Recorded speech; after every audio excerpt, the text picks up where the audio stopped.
Hey guys, this is Brandon at the Edge Pro, and today we are going to work with the blade rub block here, and then also look at what some of those patterns look like. This video is going to be geared towards sharpeners. This is something we teach on when people come here to train to be sharpeners, and we teach about being able to see what it is we're doing when we're sharpening and be able to troubleshoot what we're seeing so we know how to fix it so that we can have the best blades for our customers. And so what happens is when we sharpen, we don't actually just grind the blades away. There's some geometry that's going on there with some hollow grounds and stuff like that that go into how blades are sharpened when they're done correctly. And so this video is going to leave a lot of questions, and hopefully we'll get to some of those here on YouTube. And then obviously you're more than welcome to come here and train if you see sharpening in your future. But this video will be helpful for some of you guys that are sharpening and have some questions about things on how to use your rub block and what kind of things we're looking for. So the first thing is we always want to make sure we're working with clean surfaces. So a lot of times we'll use rubbing alcohol to clean this rub block here. You're not going to want to put your fingers on it like I'm doing right now because that's going to mess up the rub pattern that we end up having. And then the other thing that you're going to want to do, or not want to do, is get your fingers on these rails that we just sharpened here on this side because those oils are going to transfer over to your plate, and you just get a really smudged pattern where we need something that's really clear and going to give us a good clean burnishing mark. So when I talk about burnishing mark, what the rub block is doing is simulating how the comb and the cutter are going to seat to each other when they're together.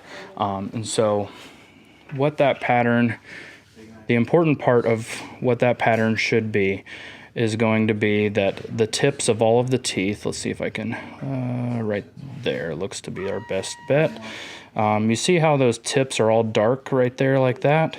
That's showing that each tooth, the tip of every single one of those teeth are in the pattern, and they're going to make good contact with the comb blade to create a good cut all the way across the blade. The important part of that pattern is that each tooth is in the pattern. We don't want to see a lot of variation of it coming down the blade or up the blade and that kind of thing. So another pattern that we will get from time to time is if our pressure is too light. This is going to tell us that our pressure is good when we sharpened and that we were on a straight line. If our pressure is too light though, what happens is we tend, or if our pressure is too far back on the blade, we tend to get more of a flat pattern.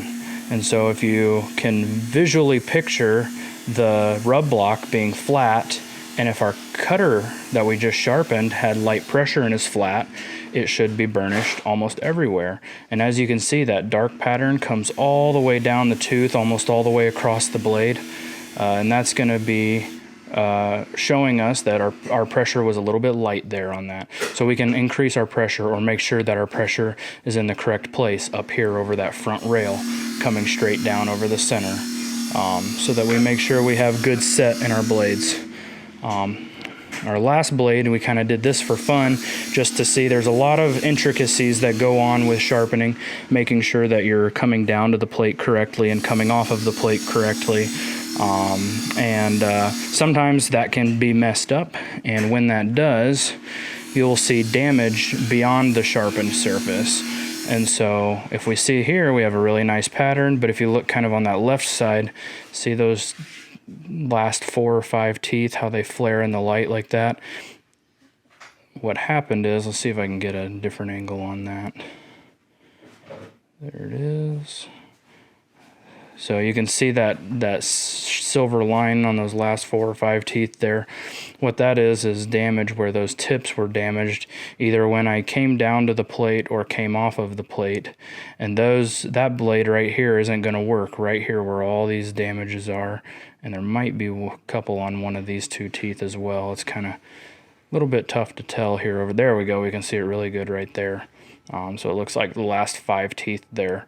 And none of those 5 teeth are going to cut. And so we know that we're going to have to go back to the plate and grind away on this blade a little bit more until we get it all the way down into what we call the same plane, so that it all cuts and makes good contact with the comb blade. So that's just a really quick overview of kind of what we're looking for in these rub patterns when we check our work and sharpening. A lot of times we don't do this for every single blade, but we will do it every few blades, maybe every 12 or something like that, to spot check our work and make sure that we're staying in good sharpening habits. So hopefully you found this video helpful. If you did, definitely hit the thumbs up, leave us a comment if you have questions.